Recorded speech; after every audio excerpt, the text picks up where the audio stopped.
Hi, everybody. Hi. Welcome to this Wednesday's Wonder Why Lunch and Learn. I am Tracy Sider, host of the Peri and Menopause Movement and Reshaping Club Facebook group. And we have with us today relationship therapist Anna Gold, who is going to be speaking to us how to handle holiday stress and to take those family gatherings and all the emotions, the interpersonal relationships that happen over the holidays from tense to terrific, okay? So welcome to this Lunch and Learn series. As I said, I'm Tracy. Anna and I are both in Toronto. So let us know in the comments where in the world you are watching us from. Always great fun to know. And what are we doing here? We are talking about our third age. We are talking about aging audaciously. I help peri and menopausal women who are stuck behind screens get a strong, agile, pain-free body with my radically different movement method, the Reshape method. So thank you for joining us today, Anna. Lovely to have you here. Pleasure to be here. Thank you for inviting me. Awesome. Tell us about who you are and what you do. And I am going to minimize myself and I am going to be watching for comments. So if you have any comments or questions for Anna during the live presentation or on the replay, I will be able to read those out. Amazing. Wonderful. Thank you, Tracy. So who I am. So my name is Anna Gold and I am, it's true, a relationship therapist. The modality that I predominantly work with is called imago therapy, and that's spelled I-M-A-G-O. And it is originally the work of two authors who are married to each other, Harville Hendricks and Helen LaKelly Hunt. And their seminal book, although they have many books, is called Getting the Love You Want. And so that's that was in some ways my midlife shift from being a long-time psychotherapist, working with individuals and couples, feeling a bit out of my depth with couples and seeking and being guided to from a mentor, the work of Harville and Helen, and then becoming a certified through a post-degree program, a certified imago relationship therapist. And in that journey, and as part of my becoming credentialed, I needed to attend a workshop for couples.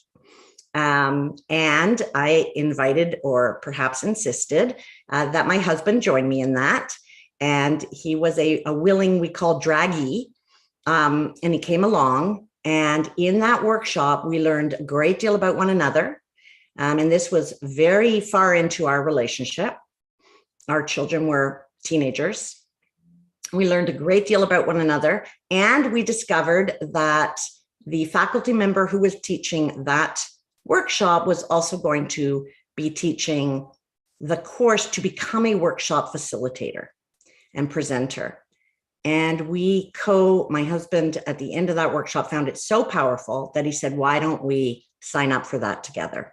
And we did a couple of years of training together, and we've been running workshops together ever since. And we're now running them wherever we can, online, Northern Ontario, and then our upcoming one in the Canary Islands in Tenerife.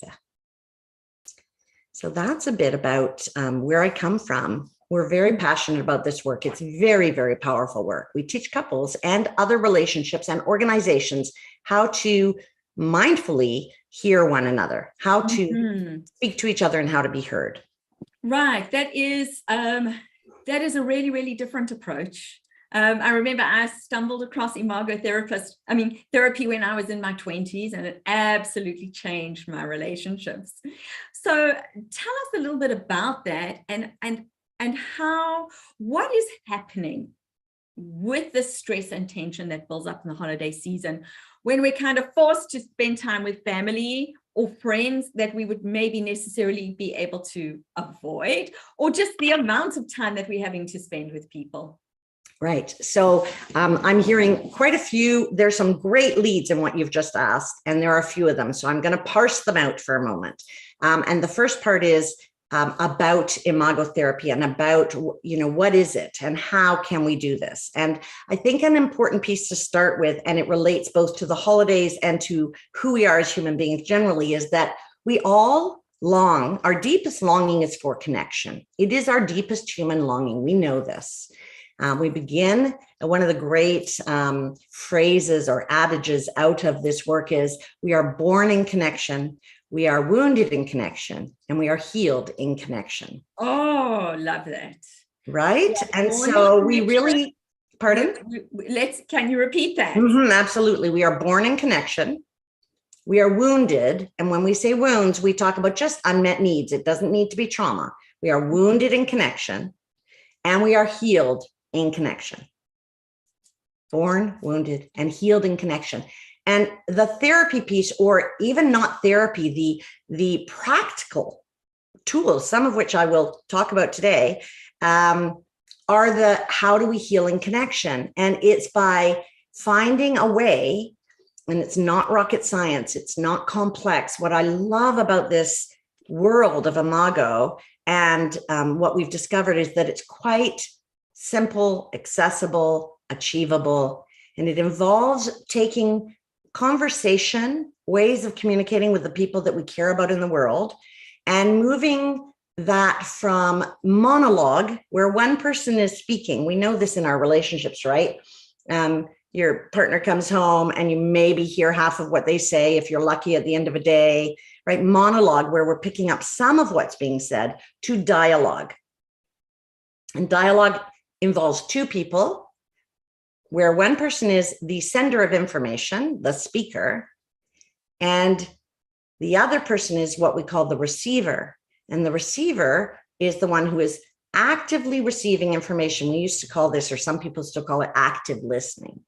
And the way we manifest that, the way we experience that, is by becoming a mirror for our partner. Let me see if I hear what you're saying. What I hear you saying is, and we reflect back what our partner has said to us so that they can hear what they have said to us and assess if that's what they meant, without our own filter coming into play, without our reactivity.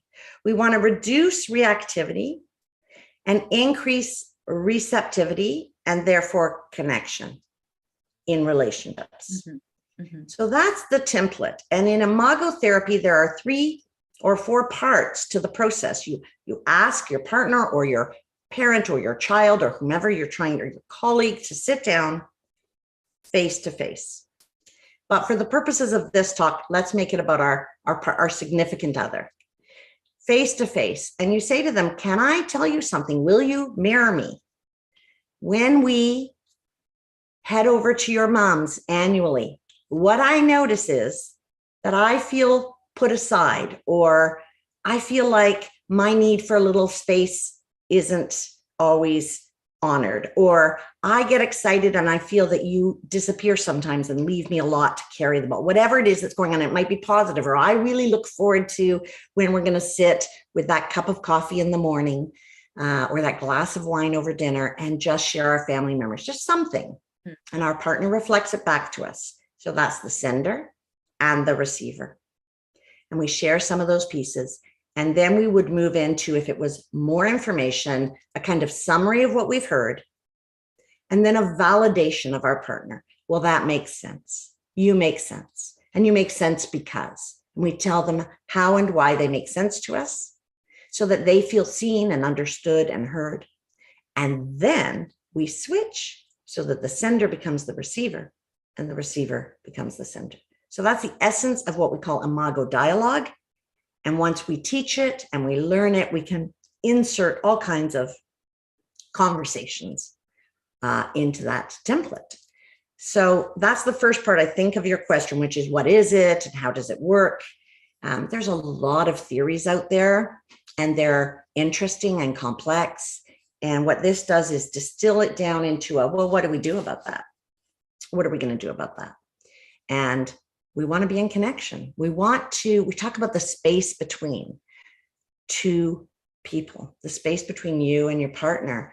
We want to fill it with intentional, mindful care. What we put into it is what we will get out of it. So if we nurture that space, then that space will nurture us. Fantastic. Amazing, amazing. And how do we bring this then into this holiday celebration time without having, just to let people know that you run wonderful couple retreats, what kind of tips that can you give people to handle this time? And why is this time so difficult for some of us and for our relationships? Yeah, that's a great question. So I hear two parts again to that question. One is that's okay. It's great. I'm just mirroring with why this time is so difficult. Yes, I was just gonna model the mirroring. So I hear you asking not only why is this time such a difficult time, but also what can we do about it? What can we do to lessen the difficulty, which was the great title that you gave to this talk today. So in part, the answer to your question is that we inherit a set of expectations around what is family and what does connection look like, and a kind of Hollywood idealism perhaps might be that. I mean, it's going to be different for everybody. So there's no one size fits all. But we do have expectations. And then we have a long history, depending where you are in my life, at this stage of my life, my third age, Tracy. At this stage of my life, I have 35 years of experience with my husband of going into family occasions and knowing some of the things predictably that will take place, and having a reaction, a response, or an anticipation to what that's going to look like. Some of it's wonderful, some of it's awkward, some of it's challenging. And so I think what happens is, as we approach this time, we have this flood, right, of social expectations, internal hopes, resistance, struggles, challenges, excitements, maybe some loss. Maybe there's grief around this time of year. That's very common. People who are no longer with us, or relationships that have disintegrated or disconnected. And so it can be challenging and wonderful. And so it's like a stew, right, of all of these things that, and we just societally have put a lot on this time of year, the time of light, whether whatever you're celebrating or nothing, that there is the darkest time of year, lots of celebrations that center around light and love. Mm-hmm. And really, what's our history and what do we bring to that? So it is challenging. And look at all the movies, look at all the Hollywood movies around Christmas wonder, Yeah. So maybe people who are watching, let us know in the comments what challenges or expectations. I love what you were saying there. Like you go into these family gatherings, right? And you're it's predictable. Like, what predictable things are you going in with? Like, oh, Uncle Ernie is going to be going on and on and on about his war stories, and Aunt Emma's going to be taking over the conversation. And exactly. Yeah, exactly. So that would be great to hear about that from the listeners. I think that one of the things we can do, so then what do we do about that? So again, if you can invite your partner to sit down with you, and maybe, you could play with this a bit, sort of write down ahead of time, each of you, a few things that you anticipate that have been a challenge in the past that you'd like to handle a bit differently, or you'd like to have a strategy for, or something you're really looking forward to, or, those kinds of things. And then you could share those with each other. You just share them and mirror back. So you hear what your partner's saying, not what you think they're saying, not what you wish they were saying, but what they are actually saying. And I would keep that extremely simple at this point, because people are just, most people will be beginners in that way. The more that we can move from assumption. So assumptions, I think it's Henry Winkler who says assumptions are the termites of relationship. They are really problematic. And we all do this. I mean, my husband and I talk about this all the time, where he'll say, well, I thought such and such. And I'll say, no, you made that up. That's actually not at all what I was thinking or trying to say or had meant by that. But we come from a long history. And so we are going to make assumptions about one another. If we can move that into communication and sit down and face one another and share a bit of, so I might say, so for us, this is the first year we're going to have both our granddaughters, our sons together at the same place. And I think it will come with excitement and fun and some awareness of family dynamic and how that might play out. So I might sit down and say to my husband, Tim, one of the things I'm concerned about is that when this happens in this way, that this will show up for me, that I will need a hug from you, or I would like to just make eye contact in this moment and know that we're on the same page, or, just kind of processing a little bit ahead of time, some anticipation that can then set you up. I want to say there's a caveat, which is not to overpromise and underdeliver, which is a real problem if you move into any of this kind of work, and you make promises or contracts, which are really not followed through with. So it's not so much about structuring it in a rigid way as just having shared some of what you anticipate, hearing and connecting in the sharing. That will be meaningful. Mm-hmm. So that's one thing that people could do. May I just ask, is this something that you need to be doing with your partner? Right. What happens if you in a situation where you don't have a partner, but you're being invited to extended family gatherings, or also in the case of your sons coming home, would this be a conversation beforehand that you would have with your son as well as your husband? Well, I would say that depends on the family system and what it is that you need and how much you trust the relationships to be able to have those conversations.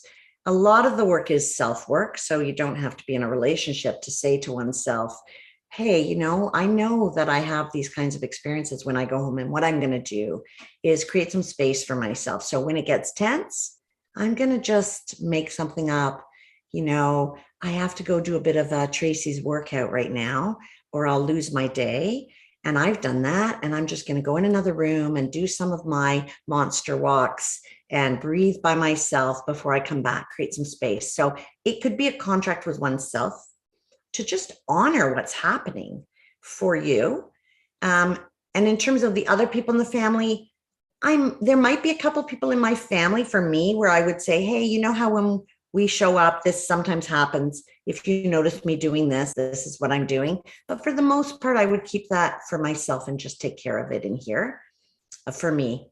The partnership is different because we want to create what Stan Tatkin calls a couple bubble.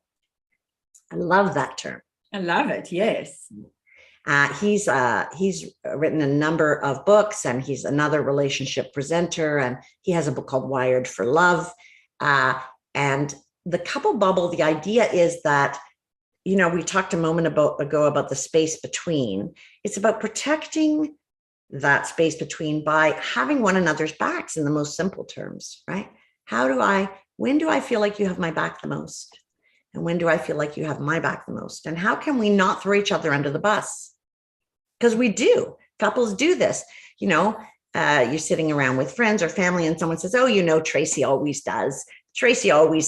That's just Tracy. And if your partner says, hold on, Tracy's amazing. And what I know about Tracy is, it's that kind of, whether it happens out loud or there's just a squeeze of the hand to be seen. How do you have each other's backs? And at this time of year, alcohol plays a part. People tend to drink more. Not everybody. I understand there are people who abstain. But when alcohol comes into the story, whatever the story on any occasion, it lessens our ability to think clearly with the first sip. Mm-hmm. We are changing our prefrontal cortex, like our ability to be in that part of that thinking part of our brain. And so it's good to simply be aware of that it's a slippery slope into those kinds of moments of disconnect when we bring that in. I'm not saying drink, don't drink. I'm not advising. I'm just saying having that awareness of that and maybe having a little conversation about, yeah, we know this and we still want to have each other's backs. And what's that going to look like? Just good to pay attention to some of those other influences. Yeah, so important. So we have a comment here. Patrice says there can be stress around different ideas of gift giving between her partner and her.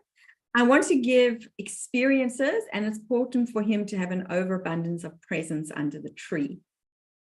Great question. It is a great question. So in the work that we do, we talk about targeting what your partner wants, not what you want to give them. In other words, and if you look at the 5 love languages and you sort of understand, it's a good sort of summary of, and that's a good thing that couples can do together online, sort of do that survey. It's not complete, but it's a nice little piece. Who am I? How do I receive? How can I receive you? So if I'm someone who loves gifts, and I love gifts where my partner has really thought about, who is Anna? What kinds of gifts touch her? And he's been mindfully collecting those, then that's going to be very meaningful for me. And if he loves, and in this case, this is true, my partner does not care a lot about gifts at all. What he really likes is music, concerts, Trivial Pursuit, experiences, and things he needs. Nothing, right? That's what he loves. And so what I want to give him may not be what he wants to receive. When we target what it is that our partner wants and enjoys and appreciates, they will feel seen, known, and loved, and therefore connected. So maybe that speaks to that a little bit, in terms of, letting go a little bit of our own. Doesn't mean I can't give him things I love and I think would look good on him and they're kind of fun for me to do. It means that I also need to make sure I include the things that will touch him. And we invite couples when they do the workshop to start to put in a note.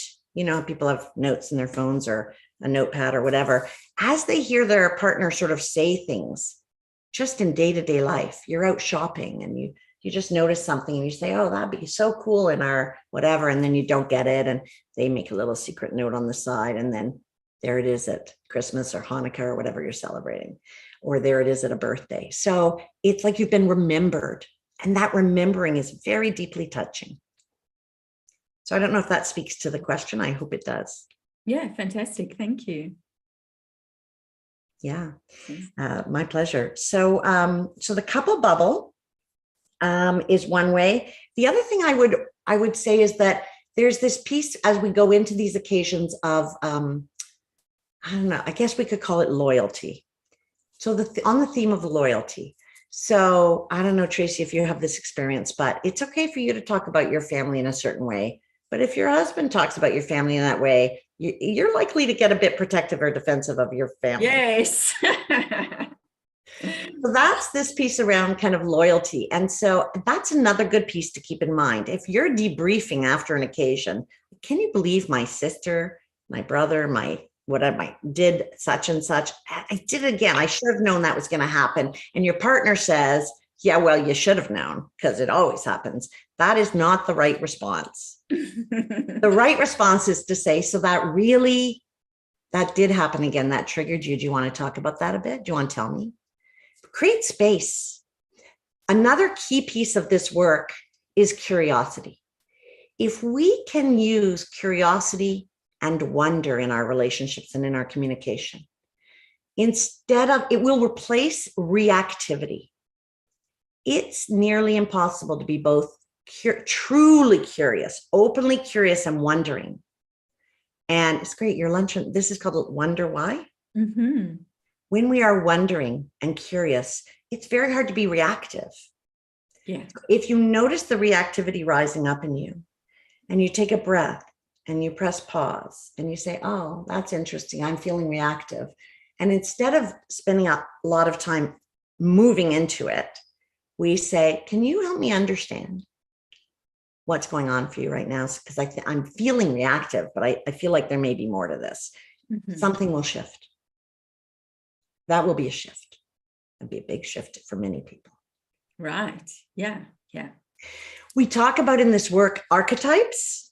So very, very often in relationships, we have one person who's much more reactive And their adaptation, their nervous system, the way they're wired, the way they're programmed, maybe the way they were parented, has them kind of be a bit more explosive, more of the pursuer, more of the maximizer.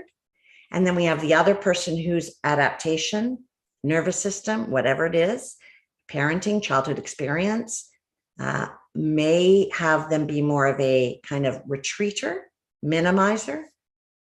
We call that person the turtle in Imago, and we call the other person the hailstorm or the tiger. The tiger or the hailstorm. We like hailstorm, which was what it used to be called, right? And we just ran a workshop where all the couples were saying, "You mean the tornado?" And we said, "Okay, if that's what it feels like, you're in the eye of the storm of your partner." Yeah. In those efforts, both people want connection. They just don't know how to get it.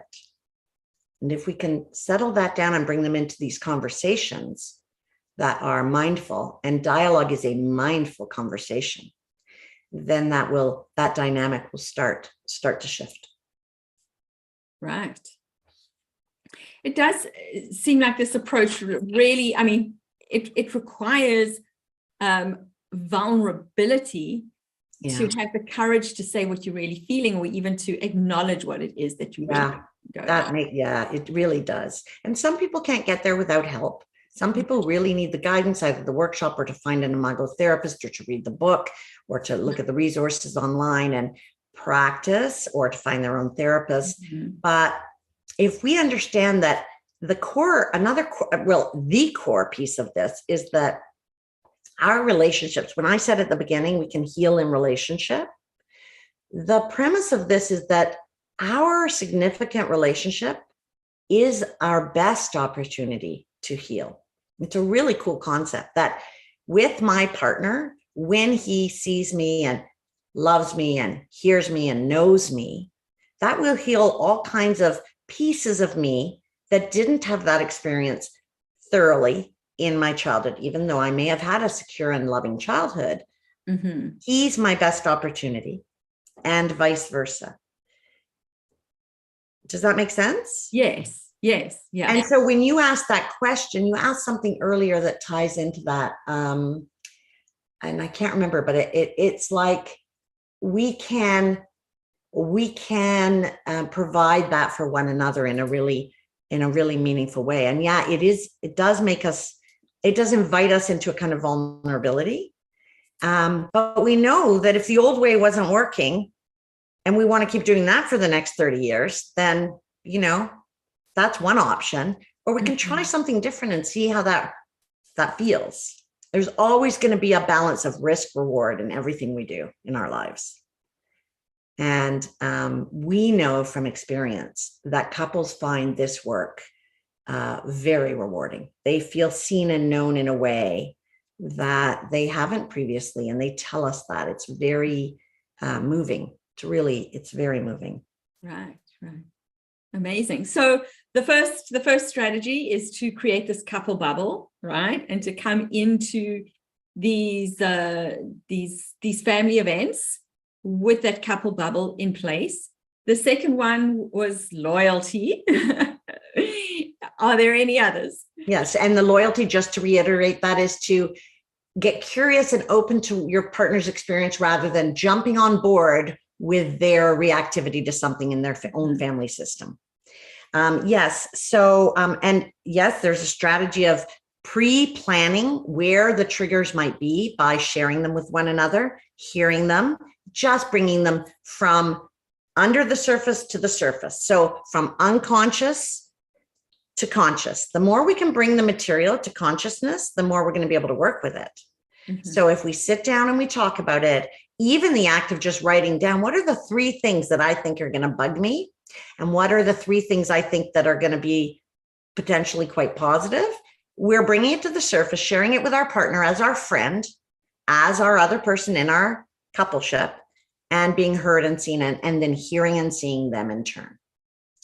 And understanding, so that's another one, understanding that we have different nervous systems and that we have different defense structures, therefore different adaptations to stress. So my husband is a classic turtle. He's a turtle. And if I know he's gone missing, We have this expression, where's Tim? Where'd he go? If I know he's gone missing, I can be reactive or I can be curious. Hey, do you need a little time on your own? If he comes to me and says, I think I need to just go for a walk for a while, even better. Now he's turtling with intention. Mm-hmm. And if I say, you know what, you know how I'm always the present one, I'm going to go take care of my nervous system. And I'm going to do the same. And then he'll step in. So that's part of the couple bubble, kind of navigating and support for our differences. Oh, I love that. Yeah. So that would be another strategy. I have a whole list of them here. It might be that we need to do some check-ins. We're going to plan that we're just going to come up to each other and say, how are you doing? Mm. How are you doing? How are we doing? Are you feeling connected? Anything you need? I could use a hug. I'm right here, baby. Right? Great. And back to the rest of it. And when we started doing this, there were people in my family who would say, get a room. And I was like, we're in our own room. We weren't doing anything illicit, but it was so new to the family system that we would pause and just have a mindful hug to feel connected. It's not what people do normally. So again, there's a vulnerability in that, but you don't have to do it. If your family culture and system says, don't do that, then you can do something more subtle. You could also you could create a code word, which just indicates that either you've been hurt, like ouch, but you're not going to say ouch necessarily in front of other people. So you might say ice cube or feed the dog or whatever, or that you just need a bit of connection and you just have a little code word, and that in itself will reinforce the couple bubble. Right. Yeah. And you decide ahead of time what that means. There's a lot of those pieces that we can do. We teach a lot of these. We teach them not only in the workshop, but we teach them in follow-up to the workshop. So I'll come back to that in a moment. I want to make one other point about nervous systems. There's a new, it's not that new, but there's an understanding that there is a percentage of the population who are what we call highly sensitive people. We call them HSPs. And you can be an extroverted or an introverted HSP. So I'm an extroverted HSP. And HSPs feel a lot. They have a kind of awareness and attunement that is on steroids.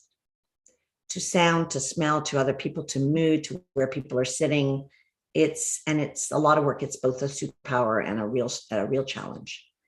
And so it's not often, sometimes two HSPs can be married to each other. But if you have someone who is an HSP and it's somewhere between 20 and 30% of the population, so not the dominant experience, and someone who isn't, learning about that. And the author's name of the seminal work of that is Elaine Aron. And learning about that matters because then you can start to understand what's happening and be sensitive to the sensitivity. And that I keep bringing that into my work because I think hasn't been known very well and can be ignored, and it matters. Absolutely, right. Yeah. And I think that means if you're talking about the percentage of people that are highly sensitive, that means at any family gathering, there is a potential that one or more people at that family gathering are going to be highly sensitive people, and how to handle that, right? If that is somebody within your family, or if that is you. So what advice would you give to people who, say, for example, your daughter-in-law is highly sensitive, right? And so I think, so if I noticed, and I would know if there is someone in my family who is like that, I would be softer. And I would reduce my expectations of how much time they can spend in the larger gathering. And I would adjust my expectations accordingly. So if I know that I really want my daughter-in-law, in this instance here, this hypothetical instance, to be present, and I want her to feel engaged, then I'm going to say, what part of that can you be there for? And maybe the 2 hours over the meal is the best part, or maybe the meal is less important than the gift giving, or maybe we're playing a family game and that's easier. And all of it, to have an expectation that she's going to be there for all of it, is unfair and unrealistic. We want to move out of fantasy and into what's real. The more real we get, the more we won't be disappointed. Yeah. We don't like living in disappointment. It's not a lot of fun. It sounds like what I hear you saying is like, we have a certain way of being in the world. We have certain expectations, certain rules, a nervous system that works in a certain way. And we tend to think or have an expectation or a fantasy that everybody works the way we work. Exactly. That's exactly right. That's exactly right. We are, by nature, sort of, this is a me, I world, my way. I function in this way. And then everybody else is so weird if they don't. Yes. I mean, I say, it's kind of like you're in a zoo and you've got this creature behind the, in the zoo, in the enclosure, and you want to approach that creature with curiosity, like, holy cow, are you ever weird and different than me? I wonder what they're doing over there, rather than some kind of judgment. I mean, judgment is not, we all judge, but we judge from that place of, yes, it's a me, this is my way. And in relationship, there's me and there's you, and there's the space between us and what we're filling it with: curiosity, wonder, mindfulness, bringing old information to the surface, conversation where we hear one another. No one's going to be perfect. My husband and I still have conflicts, but we know better how to resolve them. We shorten the time between disconnect. We plan more mindfully for family or other occasions. We're going to the Canary Islands to run this retreat. We are dialoguing about, what are your expectations and what are mine? How can we make this successful? What will it be like if Anna is working remotely there and he is relaxing and enjoying his time? And what will it be like if I'm not working? Does work feed me in a way? Like, we have these dialogues so that we know. And the more we can bring things to an intentional conversation, the less likely we're going to move into disappointment, reactivity, and old patterns. Yeah. Amazing. Amazing. Thank you. I love that. This is so, so powerful, right? It's about coming into these family gatherings, these times of celebration with, as you said, wonder, awareness, and curiosity, right? Because we can't expect the people around us to change. We need to change if we want a different outcome. Is that what you're saying? Yeah, I think that's exactly right. I think that's a lovely summary. And I think if we can invite our partner into a somewhat increased awareness and let's try it differently and see if we can be a little more successful this year. Anything a little bit different is a little more successful, right? If we've shifted the needle a bit. Yes. And, we know that if we stay this late, this is what happens. What if we left half an hour before we normally leave? Right? When everybody isn't quite as tired, what would that be like? Would you be open to that? What can be our signal around that? Just anything that will start to be nurturing for the space between the two people. And it really doesn't matter if one of the people in the partnership is more keen to do it and more engaged. And, as long as their partner is willing to have at least the conversation, great. That's a shift. Amazing. Amazing. I love that. So tell us a little bit about, you said you have a retreat coming up in Canary Islands. Sounds wonderful. Tell us a little bit about the kind of work that you offer couples and what do you do on the retreats? Right. Great. So the workshop that we offer is the book that I mentioned very early on, Getting the Love You Want, is the title of the workshop. And this is a workshop that is delivered internationally and has a curriculum to it. And it's often delivered in 2 days or 2 days plus an evening. That is sort of the classic delivery of the workshop, although people are figuring out other ways. And we have a workbook, and that's been determined by a panel. So it's very, an organization. So that's the workshop. Tim and I deliver it, as do many people, in our own way, with our own stamp on it, with the pieces that we feel we want to emphasize, and with a lot of sharing of who we are and how we've managed this, and a lot of invitation for sharing. So we have our own kind of, brand in Replenish Relationships, which is our brand. And so what we've experimented with, certainly during the pandemic, we started running them online and we're continuing to do that. So we periodically have online workshops, Friday evening, Saturday, and Sunday. What the workshop does is it walks couples through the stages of relationship. How did we get here? And couples at any stage, whether they're pre-marriage, pre-commitment, whether it's marriage or not, or whether they've been together 40 plus years, doesn't matter. The workshop and the material is the same. What we know is that romantic love, which is how we come together, some version of that to varying degrees of romance, some attraction, that's how we join, that's what nature's intention was, ends. It comes to an end, sometimes quite abruptly, and we enter a stage called the power struggle. And what the workshop is about is helping couples to understand what's going on in their unique coupleship in the power struggle so that they can move out of the power struggle consciously, learn the skills of dialogue, understand what's happened historically, and move to what we call real love. What we love about real love is it has all of the wonderful, juicy love drugs, less differently, but still can reignite those back into the relationship so we can have romantic love again in the real love where we know our partner and we are part of their healing and they're part of ours. So that's the workshop in a nutshell. And then we give lots of tools for what do you do next. So we do them online. We do them in Northern Ontario now at a beautiful eco lodge. And we are going to be doing one in Tenerife in the Canary Islands in March of this year. And that is going to be a full week experience. So we're going to do a couple days of workshop, and then we are connected with a woman-led organization there that is doing the retreat planning part.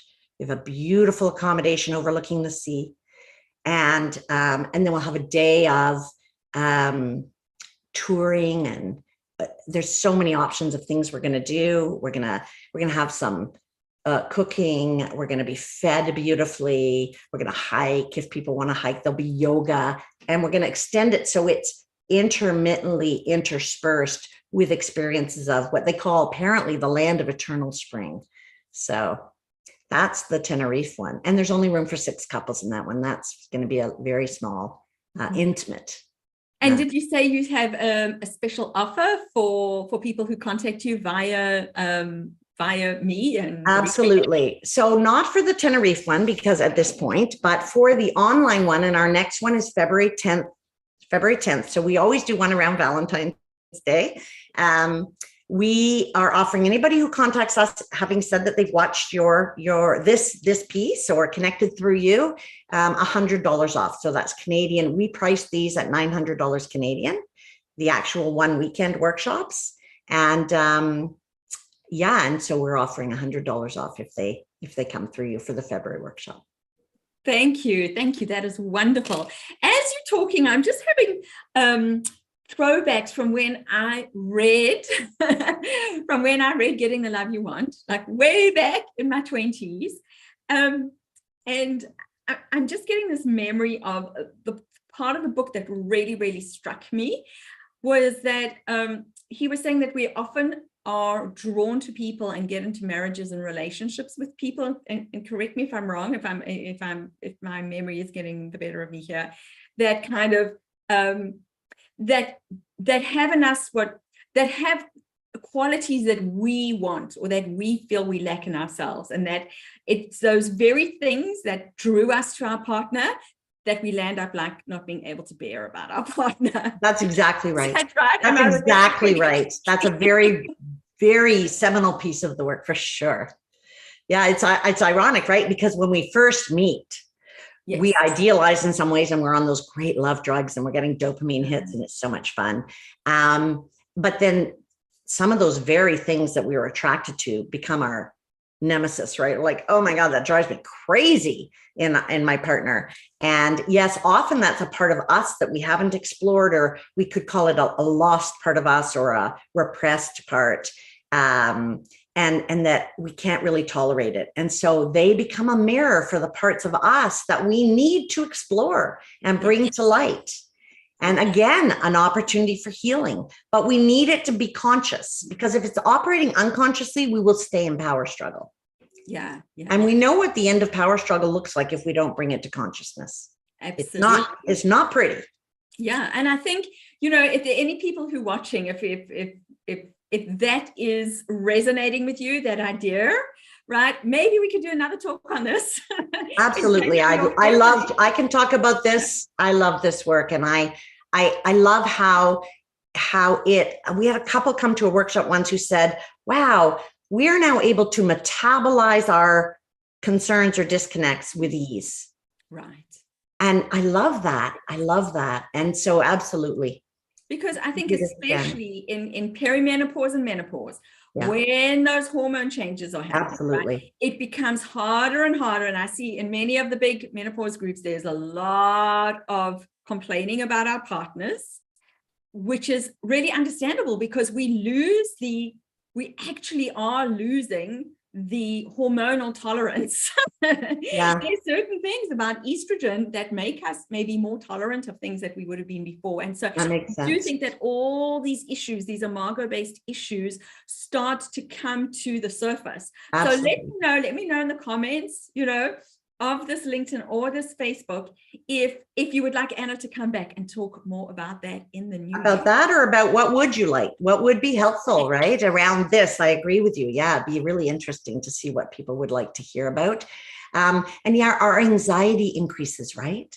Yes. And I think that if our partners can learn about, if we're in a same-sex relationship, then you got two people who are dealing with the same stuff, which is a whole other kettle of fish. But if we're in a heterosexual relationship, it's good to, information is power. That's why I bring in the HSP piece. Information is power. Learn about how one another operates and that things are changing. And that will increase the kind of sensitivity and the kindness. The payoffs are enormous, because then you can move into connection.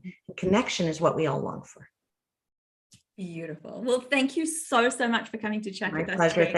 Thank you for your generous offer. We will drop links below of how you can get hold of Anna, how you can register for that February 10th workshop. What is that workshop called? Is that also called Getting the Love You Want, but our website is Replenish Relationships, and it is listed there. So people would just reach out to me or to us. Amazing. Good. Well, happy holidays to you and to everyone watching. I can't believe it's the end of the year already. Mm-hmm. How did that happen? I'm pumped for 2023. Please, if you're watching on YouTube, hit the subscribe button. Come and join us in my Facebook group, the Peri and, that's an ampersand, Peri and Menopause Movement and Reshaping Club. That is where you can find all the stuff easily, watch my magic moves, and we're going to get a strong, supple, pain-free in 2023. We're going to be aging audaciously and living our best third age. Thank you, everyone. Happy holidays. Thank you.